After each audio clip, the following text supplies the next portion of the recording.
नहमदुहु व नस्तईनुहु व नस्तगफिरुह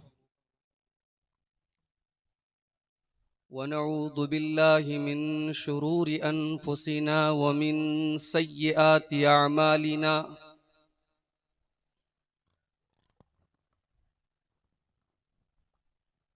मन यहदिहिल्लाहु फला मुदिल्ल लहु व मन युद्लिल फला हादिय लहु व अशहदु अल्ला इलाहा इल्लल्लाहु वहदहु ला शरीक लहु व अशहदु अन्न मुहम्मदन अब्दुहु व रसूलुहु या अय्युहल्लज़ीना आमनुत्तक़ुल्लाहा हक़्क़ तुक़ातिही व ला तमूतुन्न इल्ला व अंतुम मुस्लिमून या अय्युहन्नासुत्तक़ू रब्बकुमुल्लज़ी ख़लक़कुम मिन नफ़्सिन वाहिदह व ख़लक़ मिन्हा ज़ौजहा व बत्त मिन्हुमा रिजालन कसीरन व निसाअ वत्तक़ुल्लाहल्लज़ी तसाअलून बिही वल अरहाम इन्नल्लाहा काना अलैकुम रक़ीबा या अय्युहल्लज़ीना आमनुत्तक़ुल्लाहा व क़ूलू क़ौलन सदीदा युस्लिह लकुम अअमालकुम व यग़फ़िर लकुम ज़ुनूबकुम व मन युतिइल्लाह व रसूलहु फ़क़द फ़ाज़ फ़ौज़न अज़ीमा अम्मा बअद फ़इन्न ख़ैरल हदीस किताबुल्लाह व ख़ैरल हदी हदी मुहम्मदिन सल्लल्लाहु अलैहि वसल्लम व शर्रल उमूरि मुहदसातुहा व कुल्ल मुहदसतिन बिदअह व कुल्ल बिदअतिन ज़लालह व कुल्ल ज़लालतिन फिन्नार अऊज़ु बिल्लाहि मिनश शैतानिर रजीम बिस्मिल्लाहिर रहमानिर रहीम लक़द कान लकुम फ़ी रसूलिल्लाहि उस्वतुन हसनह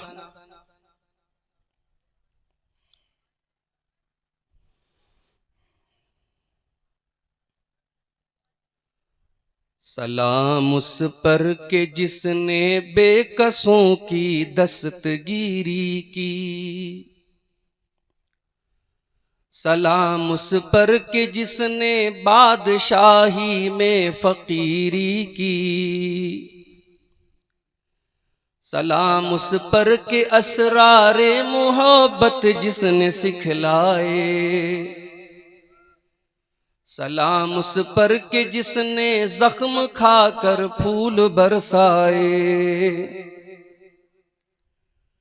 सलाम उस पर के जिसने खून के प्यासों को क़बाएं दी सलाम उस पर के जिसने गालियां सुनकर दुआएं दी सलाम उस पर वतन के लोग जिसको तंग करते थे सलाम उस पर के घर वाले भी जिससे जंग करते थे सलाम उस पर के जिसके घर में चांदी थी न सोना था सलाम उस पर के फर्शे खाक पर जाड़े में सोता था सलाम उस पर के जिसके घर में चांदी थी न सोना था सलाम उस पर के टूटा बोरिया जिसका बिछौना था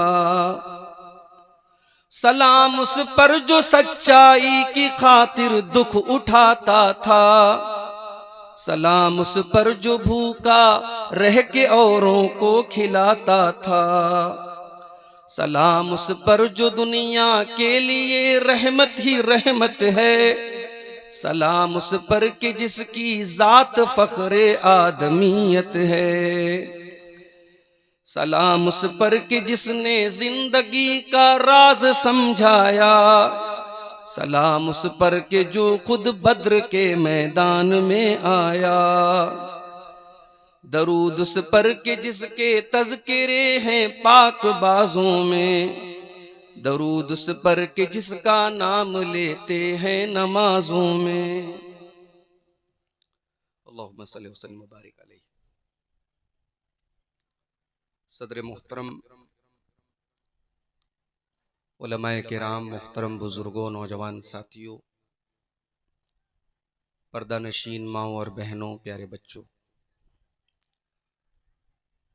बेनीपुर के इस अजीम शान प्रोग्राम में हम और आप इस वक्त जमा हैं और मेरी नज़रें ये देख रही हैं कि इस प्रोग्राम में बनारस से ही और मुज़ाफ़ात बनारस से ही नहीं, मऊ, मुबारकपुर, आज़मगढ़ से तक से सामीन हजरात आए हैं और प्रोग्राम में शामिल हैं। जाहिर है इसकी एक बहुत बड़ी वजह आज के हमारे इस प्रोग्राम के बहुत खुसूसी मुकर्रिर और हम सब के बड़े हरदिल अजीज़ ख़तीब शेख जर्जीस इटावी हफ़िज़हुल्लाह भी हैं, और कहीं न कहीं आप हजरात के दिलों में आज के इस मादियत के दौर में भी कुरान और सुन्नत की बातों को सुनने का जज्बा है, जो रात के इस वक्त में अपने बिस्तरों और अपने आराम को छोड़कर बेनीपुर के इस मैदान में हमें और आपको जिस चीज़ ने इकट्ठा किया है, ये वही जज्बा है। अल्लाह हम सब के इस जज्बे को कबूल फरमाए और कहने सुनने से ज़्यादा हम सबको अमल करने की तौफीक अता फरमाए, आमीन। मेरे भाइयों, प्रोग्राम के इश्तिहार में उलमा के नाम के साथ साथ उनके उन्वानात भी आपने पढ़े होंगे। मुझे जो मौजू दिया है जलसे के मुंतज़मीन ने, रसूल अकरम सल्लल्लाहु अलैहि वसल्लम की घरेलू जिंदगी।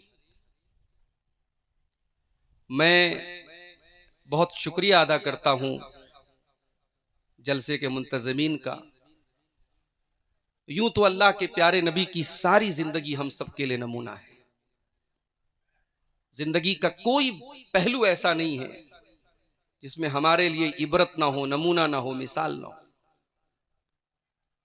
मगर अल्लाह के प्यारे नबी सल्लल्लाहु अलैहि वसल्लम की घरेलू जिंदगी,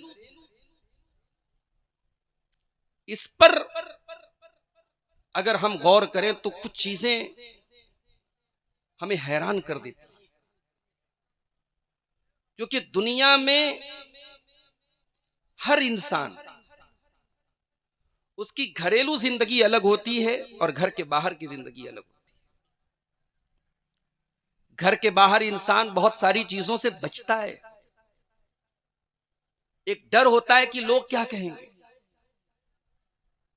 लेकिन घर के अंदर इंसान फ्री होता है कि ये तो घर के लोग हैं, बीवी है, बच्चे हैं। आप ये कह सकते हैं कि इंसान का असल रूप उसके घर में उसका होता है। और यही वजह है कि दुनिया की बहुत बड़ी बड़ी हस्तियों की पब्लिक लाइफ अलग थी, लेकिन फैमिली लाइफ अलग थी।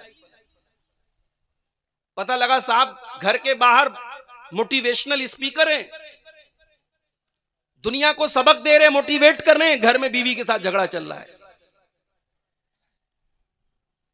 बाहर वालों को हमदर्दी और रहमदिली का सबक दे रहे और घर में साहब जल्लाद बने फिर रहे हैं। हमारे नबी सल्लल्लाहु अलैहि वसल्लम की जो घरेलू जिंदगी है,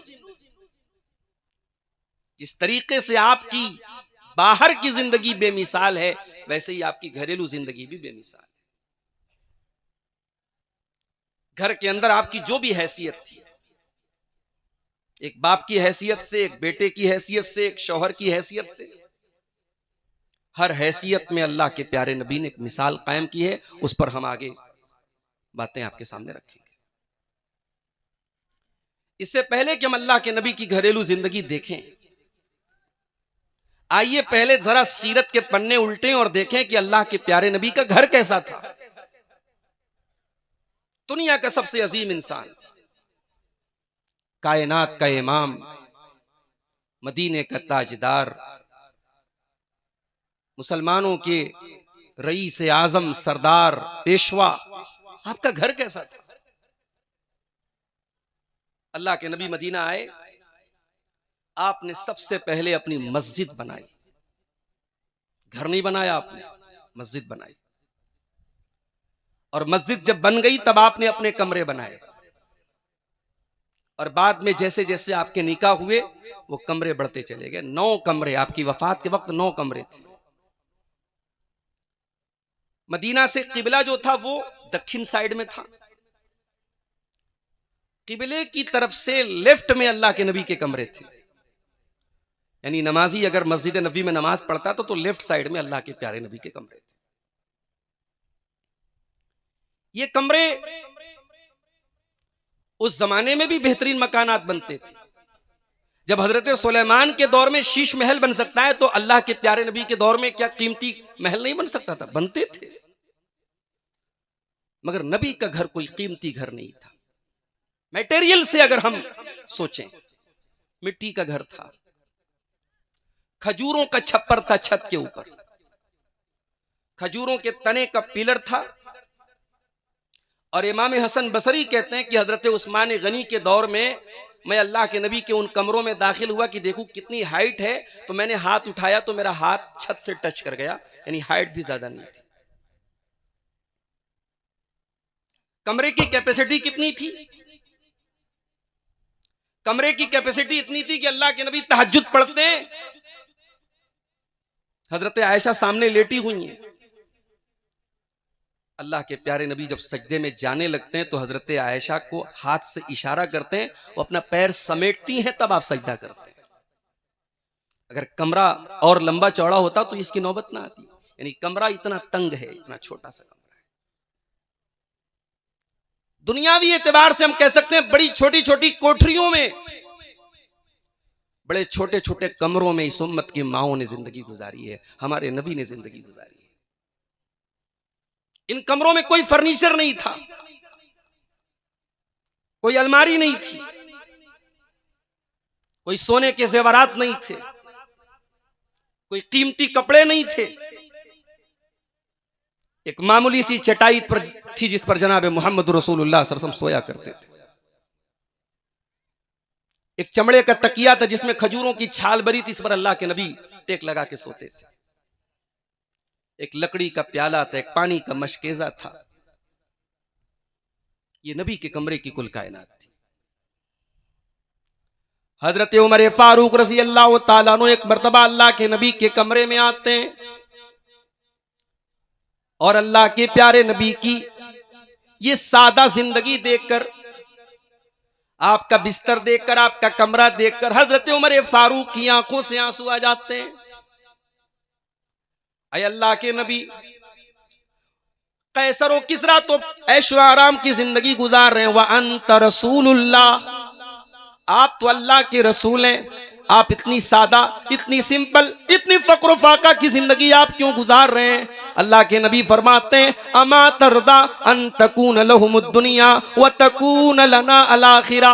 ऐ उमर, क्या तुम इस बात पर राजी नहीं हो कि कैसर व किसरा को दुनिया मिल जाए और तुम्हारे नबी को आखिरत की नेमतें मिल जाएं? ये नबी का घर था मेरे भाई। और बड़ी अजीब बात यह है कि नबी के घर में रहने वाली नबी की बीवियों ने कभी इस बात का शिकवा नहीं किया कि हमारे घर में कोई कीमती चीज क्यों नहीं है। नबी की बीवियों ने, नबी ने जैसे रखा वैसे जिंदगी गुजारी। दुनिया में लोग एक जुमला बोलते हैं ना कि कामयाब इंसान के पीछे किसी औरत का हाथ होता है। मुझे कहने की इजाजत दीजिए, मेरे नबी की बीवियां, जाहिर है कि मेरे नबी ने कोई निकाह अपनी मर्जी से नहीं किया, ये निकाह भी अल्लाह की तरफ से हुआ। जो किसी नबी की किसी बीवी पर उंगली उठाए वो अल्लाह के सिलेक्शन पर उंगली उठाता है।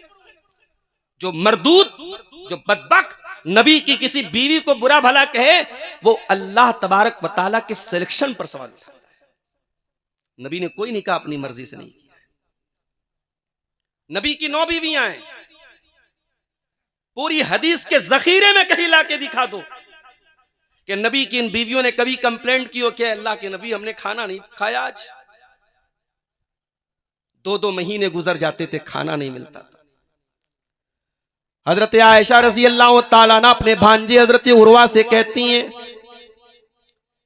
इन कुन्ना लनंजुरु इलल हिलाल, ऐ उर्वा, महीने का पहली तारीख का चांद नजर आता था, पूरा महीना गुजर जाता था, दूसरे महीने का चांद नजर आता था, फिर पूरा महीना गुजर जाता था, तीसरे महीने का चांद नजर आता था, 3-3 महीने गुजर जाते थे।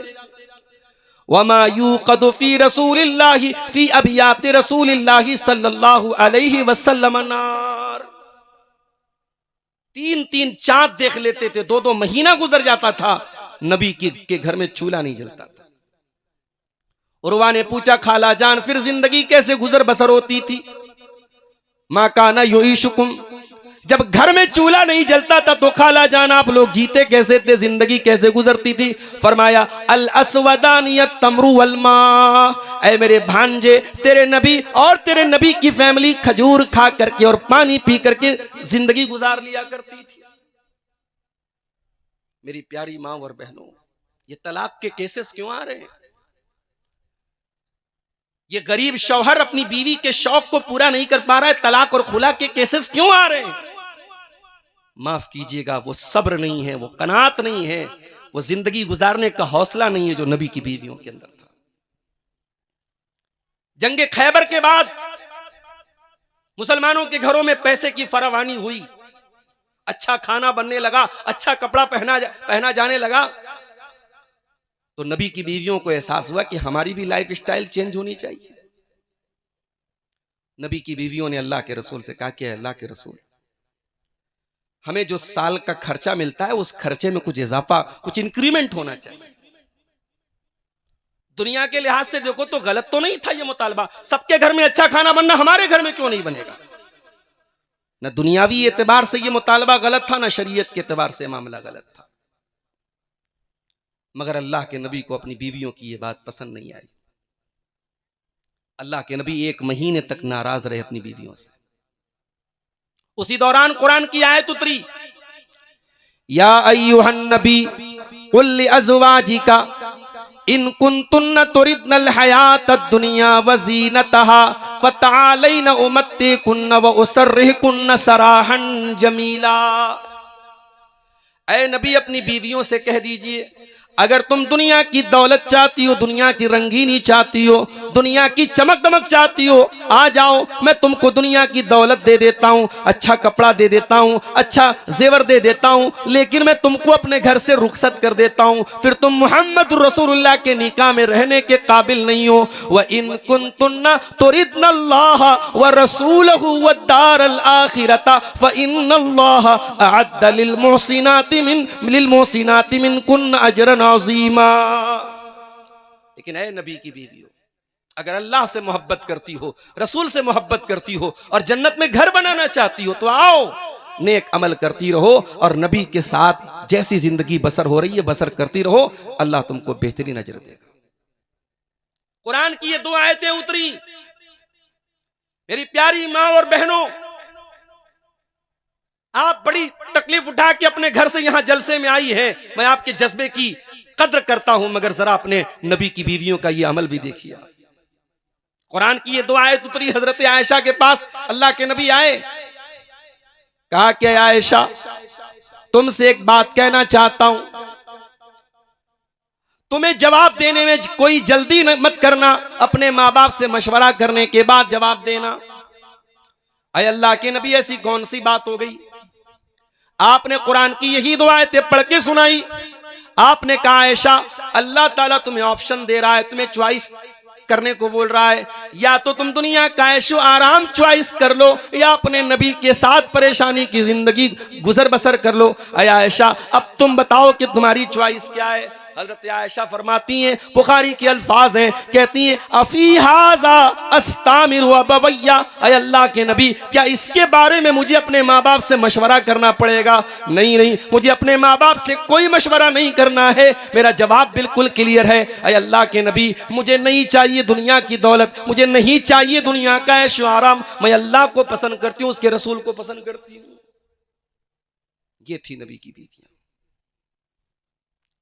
अल्लाह के नबी की घरेलू जिंदगी में इन बीवियों का बड़ा किरदार रहा है। आइए नबी के घर में चलते हैं। सुबह का वक्त है, फजर की अजान हो रही है। अल्लाह के प्यारे हबीब तहज्जुद की नमाज से फारिग होते हैं। हजरत बिलाल जैसे ही फजर की अजान देते हैं, अगर अल्लाह के नबी को रोजा रखना होता है, बस वहीं से खाना स्टॉप, पानी स्टॉप। अजान के बाद आप 2 रकात सुन्नत अपने घर पे पढ़ते हैं, और अल्लाह के रसूल का यह मामूल था। फर्ज नमाजें आप मस्जिद में पढ़ते थे, सुन्नतें और नवाफिल घर में पढ़ते थे। बल्कि आपकी हदीस भी है, खैरु सलातिल मर्इ सलातुहु फी बैतिही इल्लल मक्तूबा। फर्ज नमाज के अलावा बाकी नमाजें सबसे बेहतर यह है कि इंसान घर में पढ़े। हमारे यहाँ घर में कोई आदमी नमाज पढ़ता है, ये एक बड़ी अजीब बात है, कोई इसके बारे में जानता भी नहीं। घर में नमाज पढ़ो तो बच्चे सीखेंगे आपसे नमाज, माहौल पैदा होगा, जज्बा पैदा होगा। अल्लाह के नबी घर में सुन्नत पढ़ते थे। 2 रकात हल्की सुन्नतें अल्लाह के नबी पढ़ते थे। 2 रकात सुन्नतें पढ़ने के बाद अल्लाह के नबी थोड़ी देर आराम भी करते थे, लेट जाते थे दाहिनी करवट। हजरत बिलाल जब आकर के जमात के लिए बोलते थे, तब अल्लाह के नबी उठ करके जाते थे। इसीलिए उलमा कहते हैं कि फजर की सुन्नत पढ़ने के बाद दाहिनी करवट थोड़ी देर लेटना भी अल्लाह के नबी की सुन्नत है। लेकिन हाँ, इतना गहरी नींद में आदमी न सो जाए कि वजू टूट जाए, हल्का फुल्का लेट जाए, इस सुन्नत पर भी अमल करना चाहिए। उसके बाद आप हजरत आयशा फरमाती हैं, इन कुन्तु मुस्तैक़िज़तन फहद्दसनी, फजर की सुन्नतें पढ़ने के बाद अगर मैं जाग जाती थी तो अल्लाह के नबी मुझसे बातें करते थे। हुस्न सलूक देखिए आपका। बीवी जाग रही है, सुबह का टाइम है, फजर का टाइम, अल्लाह के नबी उस 5-10 मिनट का टाइम जो अजान और इकामत के बीच में होता था, उसमें भी हजरत आयशा से बातचीत करते थे। फिर आप मस्जिद में आते थे, नमाज आप फजर की पढ़ाते थे, और नमाज पढ़ने के बाद आप अपने मुसल्ले पर बैठे रहते थे।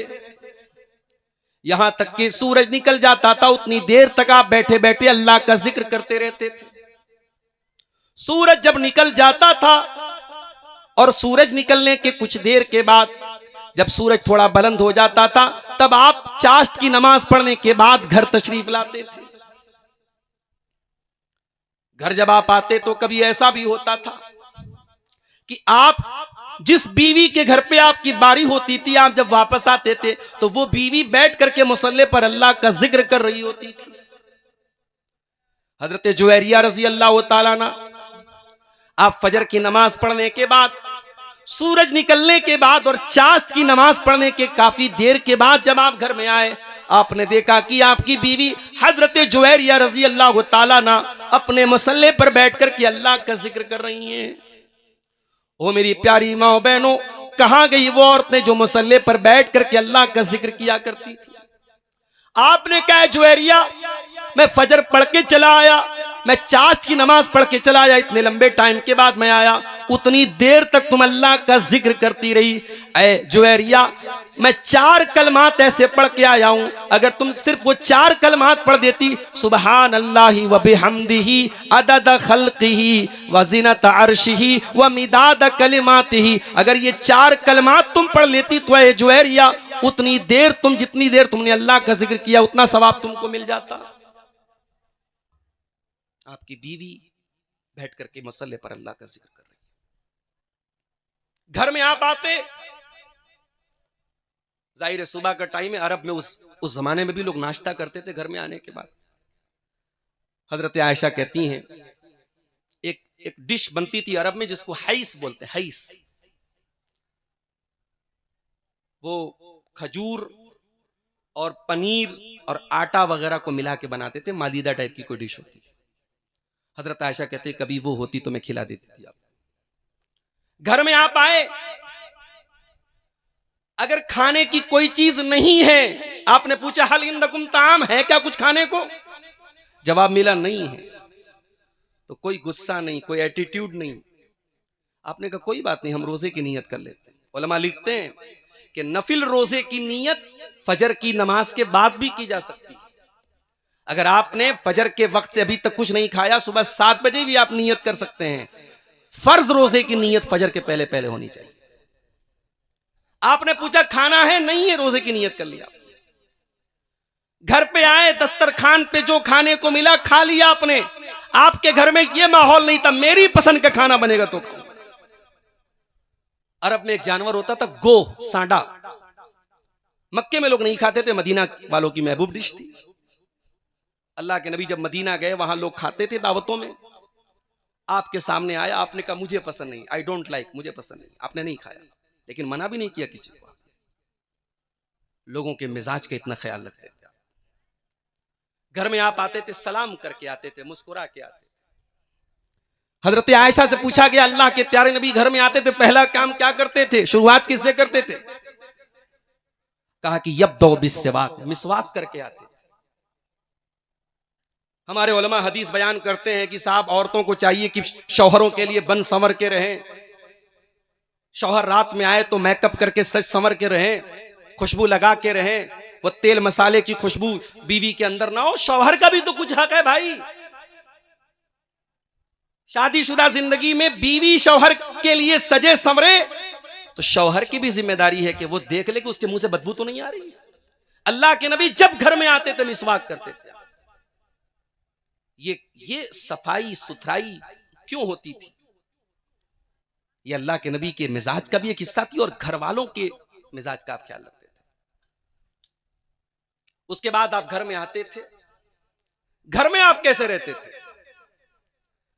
एक इंसान दुनिया में घर के बाहर निकल रहा है, लोग पसीने को खुशबू समझ के इस्तेमाल कर रहे हैं।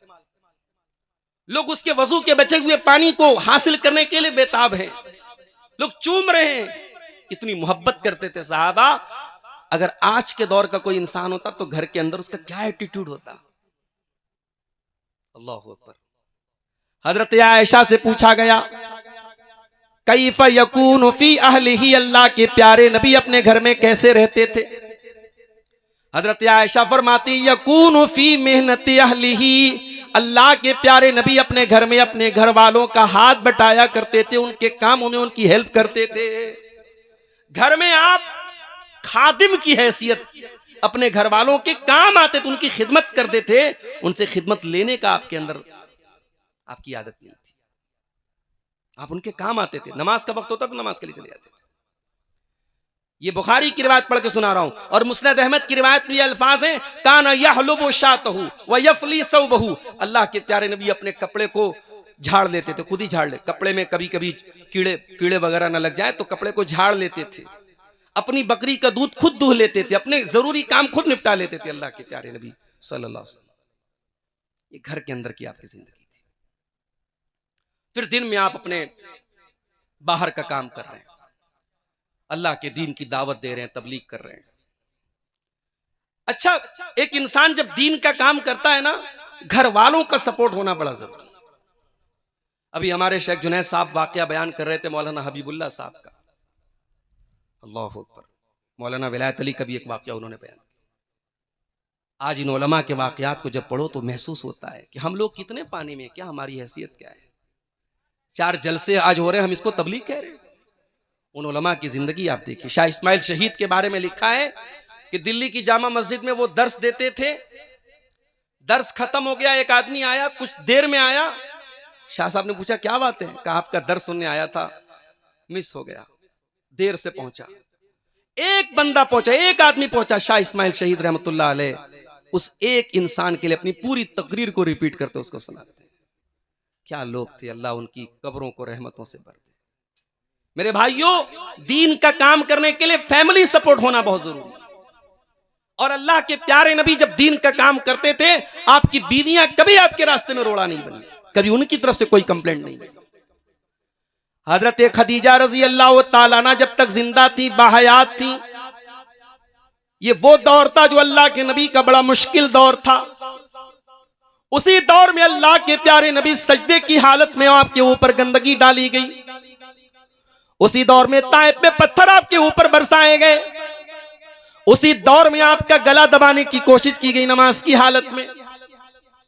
उसी दौर में बहुत सारी तकलीफें आपको दी गई, लेकिन जब आप घर में आते थे, हजरत खदीजा अपनी मुस्कुराहट से, अपनी मोहब्बत से, अपने हुस्न सलूक से अल्लाह के प्यारे नबी के गम को दूर कर देती थी, आपकी तकलीफों को दूर कर देती थी। घरेलू जिंदगी में आपकी बीवियों का बड़ा रोल था। दिन भर तो आप अपनी दावती मिशन में लगे रहते। अच्छा, नबी की दावती मिशन का मकसद क्या था? नबी का मकसद दुनिया में कुछ बनाना नहीं था मेरे भाई। नबी का इंतकाल हुआ, नबी ने कोई प्रॉपर्टी नहीं छोड़ी। आज हमारी और आपकी तमन्ना होती है ना, दुनिया से जाएं तो बच्चों के लिए कुछ छोड़ के जाए। जिसके पास करोड़ों हैं वो चाहता अरबों छोड़ के जाए।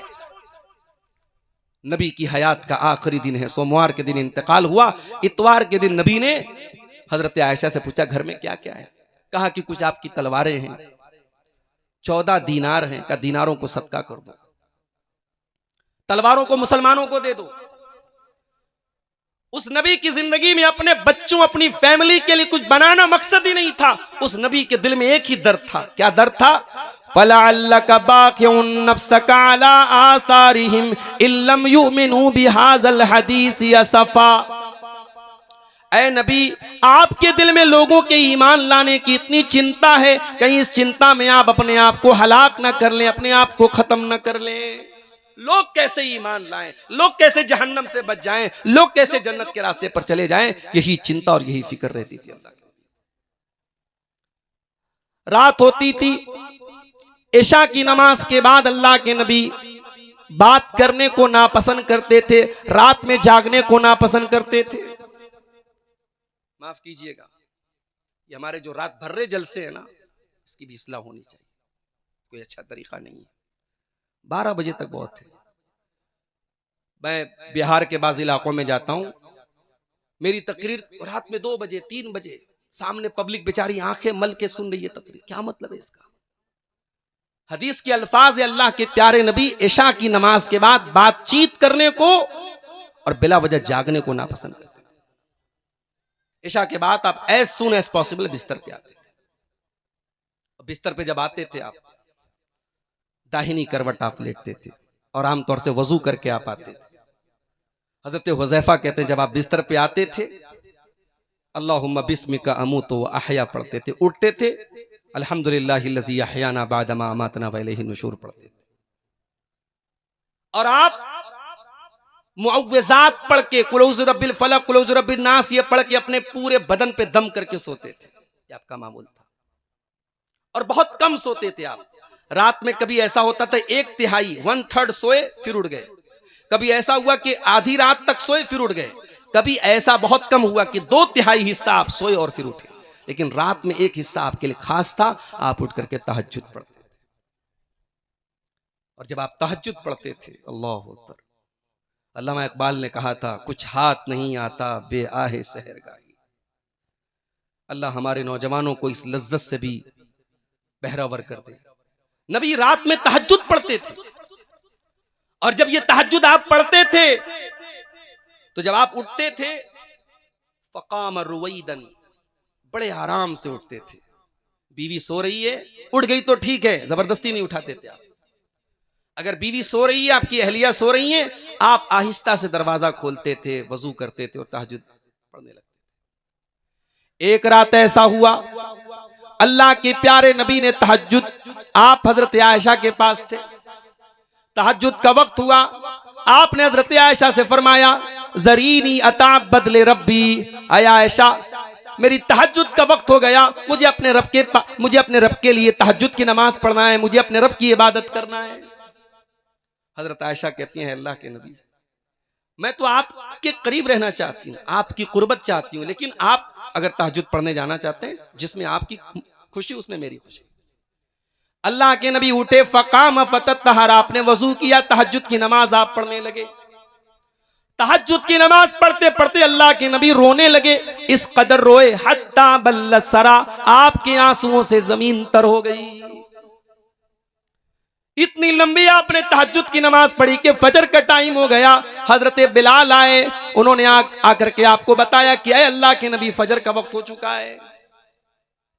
फिर आपने फरमाया, ऐ बिलाल, आज मेरे ऊपर कुरान की ऐसी आयतें उतरी हैं, जो उन आयतों को पढ़े और उनके अंदर गौर न करे उसके ऊपर बर्बादी है। उसके बाद आपने सूरह आल इमरान की आयतें पढ़ी, इन्न फी खल्क़िस समावाति वल अर्दि वख्तिलाफिल लैलि वन नहारी लआयातिल लिउलिल अलबाब।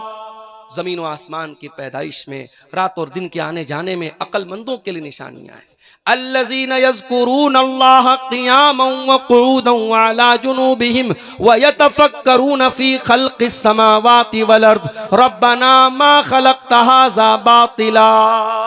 अक्लमंद कौन लोग हैं? जो जमीन व आसमान की पैदाइश पर गौर करते हैं और खड़े होकर के, बैठ करके और लेट करके अल्लाह को याद करते हैं। और जब जमीन व आसमान की पैदाइश पर गौर करते हैं तो इस नतीजे पर पहुंचते हैं, रब्बना मा खलक़्त हाज़ा बातिला, अय अल्लाह तूने इस कायनात को बेमकसद नहीं पैदा किया। तो रातें ऐसी होती थी अल्लाह की। उन रातों में कभी ऐसा भी हुआ कि अल्लाह के नबी रात में तहज्जुद की नमाज पढ़ रहे हैं और दौरान तहज्जुद आपने कुरान की आयत पढ़ी। हजरत ईसा अलैहिस्सलाम अपनी उम्मत के लिए दुआ कर रहे हैं, इन तुअज़्ज़िबहुम फ़इन्नहुम इबादुका व इन तग़फ़िर लहुम फ़इन्नका अंतल अज़ीज़ुल हकीम। ऐ अल्लाह, ये तेरे बंदे हैं, अगर तू इनको अजाब दे तो ये तेरे बंदे हैं, और अगर तू माफ कर दे तो कौन तेरा हिसाब लेने वाला है, कौन तुझसे पूछने वाला है।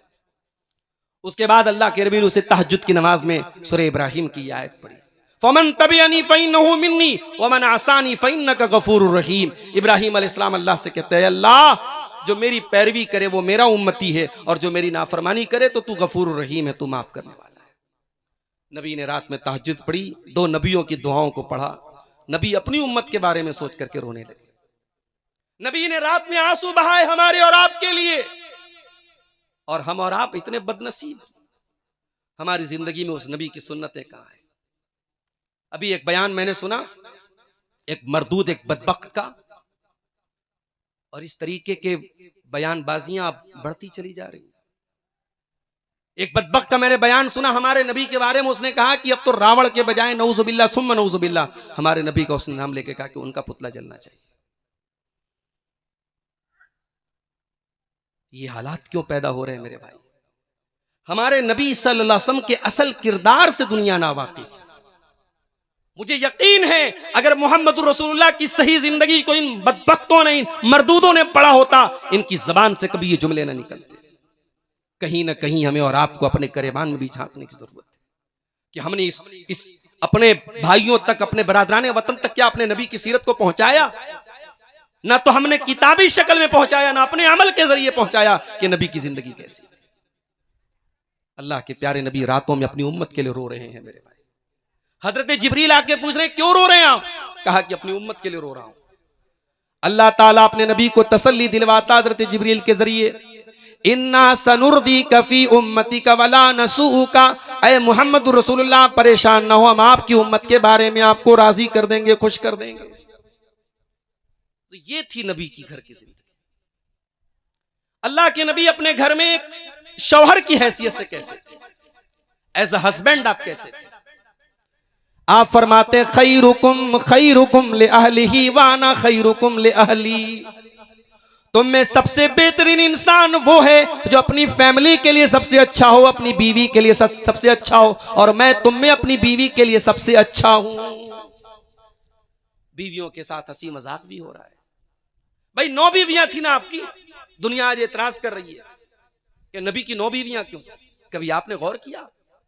नबी की 9 बीवियां 9 अलग अलग कल्चर से हैं। उसमें यहूदी सरदार की बेटी हजरत सफिया भी है। उसमें आपके कट्टर दुश्मन, कभी किसी जमाने में कट्टर दुश्मन थे हजरत अबू सुफियान, उनकी बेटी हजरत जुवैरिया, नहीं माफ की, हजरत उम्मे हबीबा भी है। उसमें आपके फूफी की बेटी हजरत ज़ैनब बिन्त जहश भी हैं।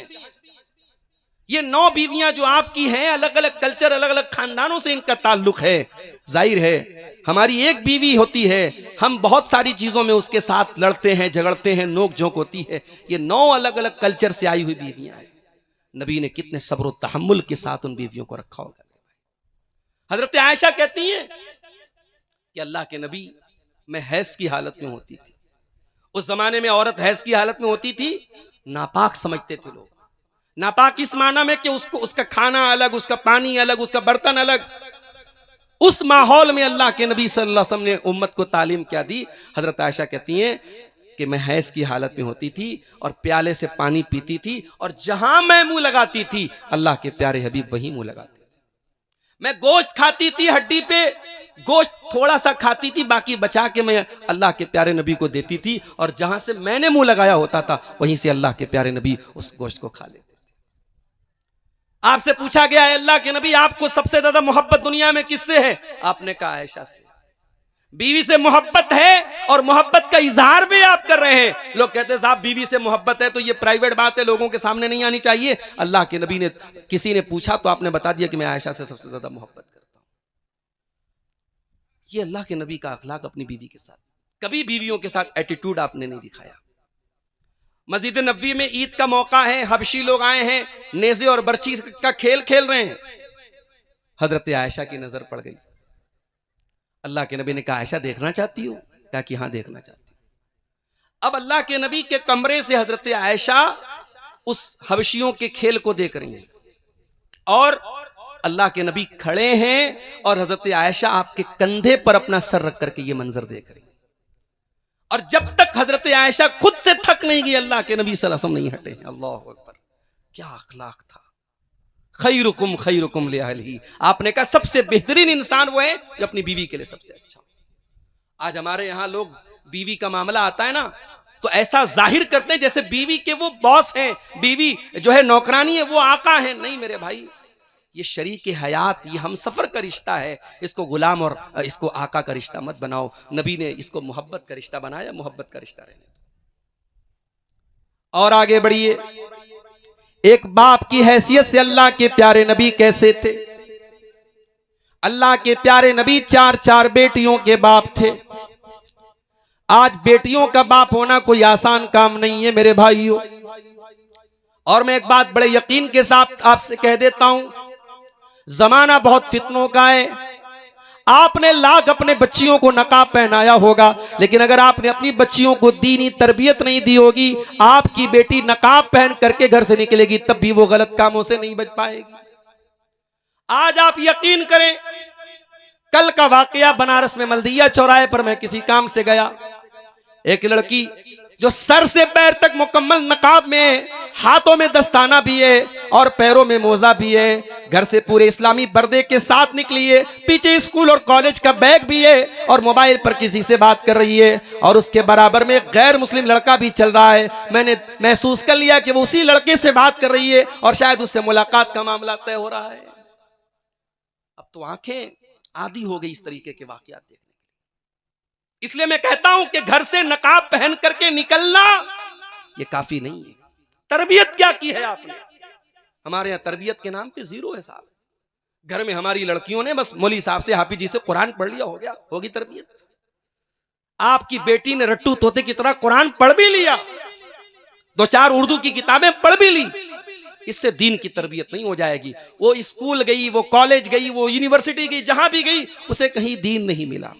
उसे इंस्टाग्राम ने भी बेहयाई सिखाई, उसे फेसबुक ने भी बेहयाई सिखाई, उसकी सहेलियों ने बेहयाई सिखाई, उसके माहौल में बेहयाई मिली। उसे हया का सबक कौन देगा? उसकी माँ देगी। उसको हया का सबक कौन देगा? उसका बाप देगा। इसलिए मेरे भाइयों, नबी ने अपनी 4 बेटियों की जो तरबियत की है वो काबिल गौर है। आपकी 2 बेटियां उस्मान गनी जैसे दौलतमंद इंसान से उनका निकाह होता है। कोई एक वाकया ला के दिखा दो कि अल्लाह के प्यारे नबी की ये 2 बेटियां हजरत रुकैया, हजरत उम्मे कुलसूम एक अमीर घर में जाती हैं। एक आप ये कह सकते हैं मिडिल क्लास घर से वो एक अमीर घर में जाती हैं, मगर मियाँ बीवी के दरमियान कभी कोई अनबन नहीं होती है। ये तरबियत थी अल्लाह के प्यारे नबी की, ये तरबियत थी हजरत खदीजा की। आपकी सबसे छोटी बेटी, सबसे लाडली बेटी हजरत फातिमा ज़हरा, उनकी शादी हजरत अली से होती है। और हजरत अली फाइनेंशियली बहुत कमजोर होते हैं, बहुत गरीब होते हैं, मगर कभी भी पैसे को लेकर के, दौलत को लेकर के मियाँ बीवी का कभी कोई झगड़ा नहीं होता है। ये तरबियत थी अल्लाह के।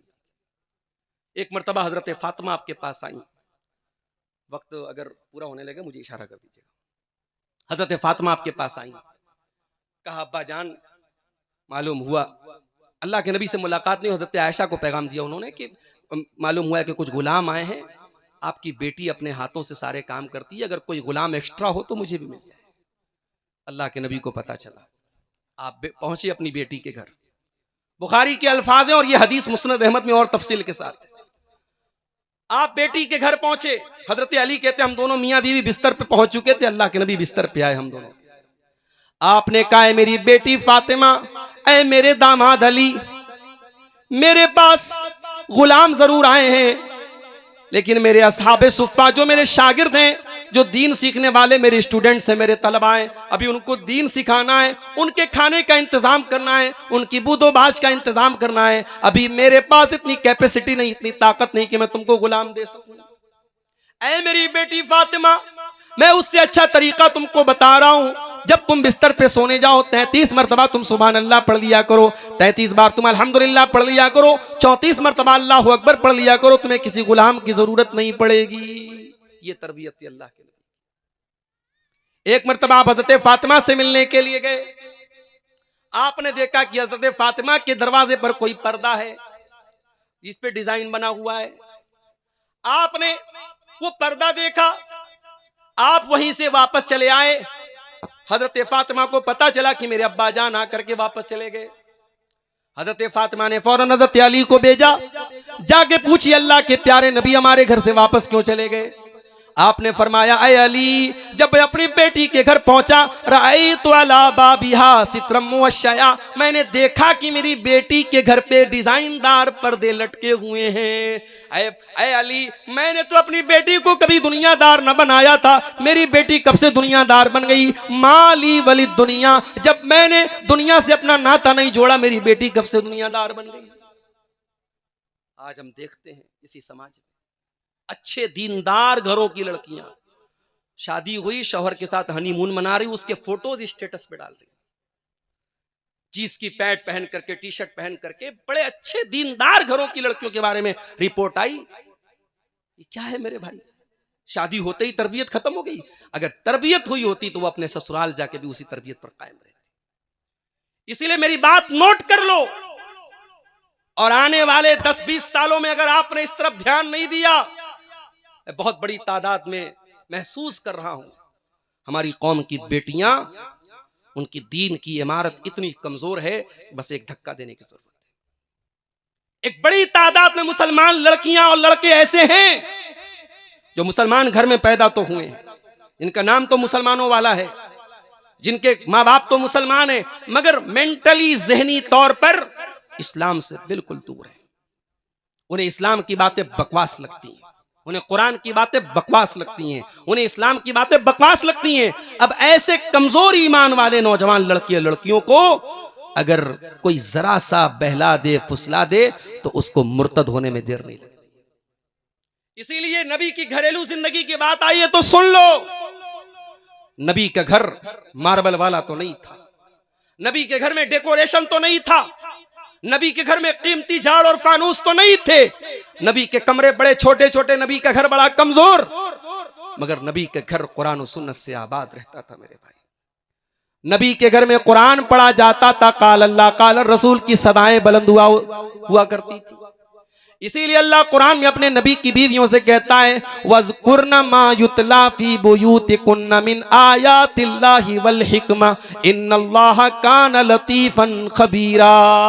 ऐ नबी की बीवियों, तुम्हारे घरों में जो कुरान पढ़ा जाता है और जो हदीस पढ़ी जाती है उसका तुम जिक्र किया करो, उसको तुम याद किया करो। मेरे प्यारे भाइयों, बेनीपुर के मेरे साथियों, साल में एक बार जलसा करा लेने से आपकी कौम की इस्लाह होने वाली नहीं है। आप अपने घर की औरतों को दीनदार बनाना है तो वक्तन फवक्तन घर के अंदर भी कुछ दीनी प्रोग्राम होते रहे, कुछ दीन की बातें होती रहे। हो सके तो अपने घर की एक लड़की को दीन के इल्म में भी लगाओ, एक लड़की को आप आलिमा बनाओ ताकि वो लड़की घर के अंदर कोई गैर शरई चीज देखे तो उसको रोके। ऐसा माहौल मेरे भाइयों बनाओ, तब जाकर के आपका घर सही हो सकता है।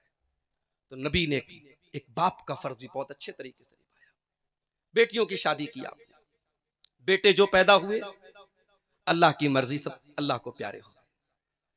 एक बेटा पैदा हुआ इब्राहिम नाम का, यह हजरत मारिया के पेट से पैदा हुआ। नबी ने बड़े प्यार से इसका नाम अपने बाप इब्राहिम के नाम पे रखा। यह बेटा 1.5 साल का हुआ, अरब के देहात में दस्तूर के मुताबिक दाई के पास आपने भेजा था, वहां दूध पीता था, वहीं परवरिश पाता था। बच्चा बीमार पड़ गया। अल्लाह के नबी अपने बीमार बेटे को देखने के लिए गए। बीमार बेटा आपका इब्राहिम आपकी गोद में है और आखिरी सांसें ले रहा है, दम तोड़ रहा है। अल्लाह के प्यारे नबी नबी हैं लेकिन बाप भी हैं।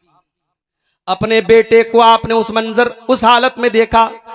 हदीस के अल्फाज है, बुखारी की रिवायत, आपकी आंखों से फफाज़तैन आंसू बहने लगे। आपने रोते हुए अपने बेटे का दम टूटते हुए देखा और जब बेटे का दम टूट गया आपने फरमाया, इन्नल आइना तदमा वल कल्ब यहज़ुन वला नक़ूलु इल्ला मा यरदा रब्बुना व इन्ना बिफिराक़िका या इब्राहीम लमहज़ूनून। ऐ मेरे बच्चे इब्राहिम, तेरे जाने से तेरे बाप का दिल गमगीन है, तेरे बाप की आंखों से आंसू बह रहे हैं, मगर तेरा बाप अपनी जबान से कोई ऐसी बात नहीं निकालेगा जिससे अल्लाह नाराज हो जाए। ये सबक भी दिया था अल्लाह के। औलाद छिन भी सकती है, बेटा आपका छिन भी सकता है, सब्र कैसे करना है, एक बाप का क्या फर्ज होना चाहिए उस मौके पर, यह भी नबी ने हमको सबक दिया है। और एक आखिरी बात बयान करके बात खत्म करूंगा। एक शौहर की हैसियत से आपने सुन लिया, एक बाप की हैसियत से सुन लिया। नबी एक बेटे की हैसियत से कैसे थे? नबी यतीम थे, मां को नहीं, आपने मां को 6 साल की उम्र में खो दिया। आपने बाप को तो पाया ही नहीं, आपने बाप का साया नहीं मिला। आप यतीम थे और यतीम से बढ़ के यतीम का दर्द कौन समझ सकता है? इसीलिए यतीमों के हुकूक आपने बयान किए। आपने फरमाया कि यतीम की परवरिश करने वाला मेरे साथ जन्नत में ऐसे रहेगा। आपने दोनों उंगलियों को इस तरीके से मिला के कहा, यतीम की परवरिश करने वाला जन्नत में मेरे साथ रहेगा। यतीमों के हुकूक आपने बयान किए। मां का आपको याद करते थे, मां को आप याद करते तो रोने लगते थे। एक बार आपने सहाबा को साथ में लिया, मां की कब्र पे आप गए और कब्र पे जाके मां को याद किया और रोने लगे। और रोते हुए अपने सहाबा से कहा कि मैंने अपने रब से इजाजत मांगी थी अपनी मां के लिए मगफरत की दुआ करने की, मेरे रब ने मुझे इजाजत नहीं दी। अल्लाह के फैसलों के आगे, अल्लाह के कानून के आगे अल्लाह का नबी भी मजबूर है मेरे भाई। अल्लाह ने अपने नबी को इजाजत नहीं दी। जाहिर है नबी के दिल में भी एक बेटे का दिल धड़कता है मां के लिए। अल्लाह ने कहा नहीं, आप अपनी मां की मगफरत की दुआ नहीं कर सकते।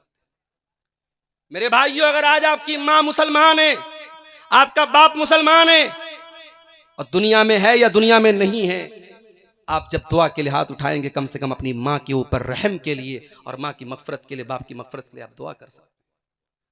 प्यारे नबी को अपनी मां की मगफरत के लिए दुआ करने की इजाजत नहीं दी। हमारे एक दोस्त है मुंबई में, मुजाहिद भाई, पहले वो नॉन मुस्लिम थे, इस्लाम उन्होंने कबूल किया। इसी चंदौली के रहने वाले हैं, मुंबई में रहते हैं। कभी कभी बात होती है, उनकी माँ इस्लाम नहीं लाई है, पता नहीं अभी इस वक्त इधर बीच मुझसे मुलाकात बातचीत नहीं हुई है। कभी कभी याद करते थे तो रोने लगते थे कि मौलाना दुआ कीजिए मेरी माँ को अल्लाह हिदायत दे दे, मेरी माँ इस्लाम से करीब है, बस इस्लाम कबूल कर ले, मेरी माँ को अल्लाह ताला जहन्नम की आग से बचा ले। एक बेटे के दिल में दर्द है।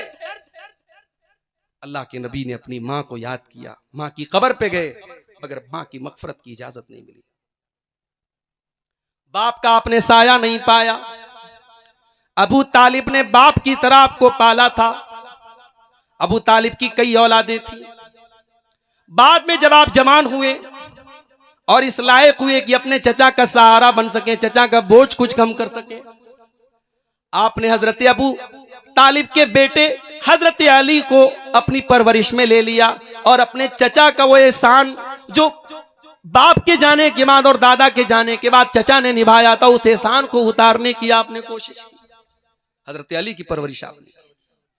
इतना ही नहीं, मां को आपने नहीं पाया, जो औरतें आपकी रजाई मां थी जिन्होंने दूध पिलाया था, उन औरतों को आपने अपनी सगी मां का दर्जा दिया। कभी वो आती थीं, अल्लाह के प्यारे नबी अपनी चादर बिछा लेते थे उनके एहतराम में, उनके सम्मान में। मेरे अजीजों, मेरे भाई, तो ये मां और बाप का ये आपकी नजर में मकाम था। और दुनिया को आपने सबक दिया कि दुनिया में कभी भी मां बाप का दिल मत दुखाना। मां बाप गलत हो सकते हैं, उनके फैसले गलत हो सकते हैं, उनकी बातें कड़वाहट भरी हो सकती हैं, मगर आपको यह हक नहीं है कि मां बाप का दिल दुखाएं, उनसे रिश्ता तोड़ें, उनके साथ बदसलूकी करें। इस बात की इजाजत इस्लाम आपको नहीं देता है। तो मेरे अजीजों, अल्लाह के प्यारे हबीब की ये घरेलू जिंदगी थी। इस घरेलू जिंदगी में कोई तसन्नो नहीं है, कोई बनावट नहीं है, कोई डुप्लीकेट चीज नहीं है। ये बिल्कुल प्योर जिंदगी है। जैसे आप बाहर दिखते थे वैसे घर में दिखते थे। ऐसा नहीं है कि बाहर आप बहुत अच्छे और घर वालों के लिए बहुत सख्त है, नहीं। हजरत अनस साहब के 10 साल आपकी खिदमत करने के बाद रिपोर्ट देते हैं कि 10 साल मैंने नबी की खिदमत की है, नबी ने कभी 10 साल में मुझे न डांटा है, न मारा है, न कभी किसी बात पर मुझसे पूछा है कि तूने ये काम क्यों किया, क्यों नहीं किया। तो मेरे भाइयों, मेरे अजीजों, लक़द कान लकुम फी रसूलिल्लाहि उस्वतुन हसना, अल्लाह के प्यारे नबी की जिंदगी हम सब के लिए नमूना है। हम अपनी घरेलू जिंदगी में भी अल्लाह के नबी के किरदार को अपनाने की कोशिश करें। आखिर में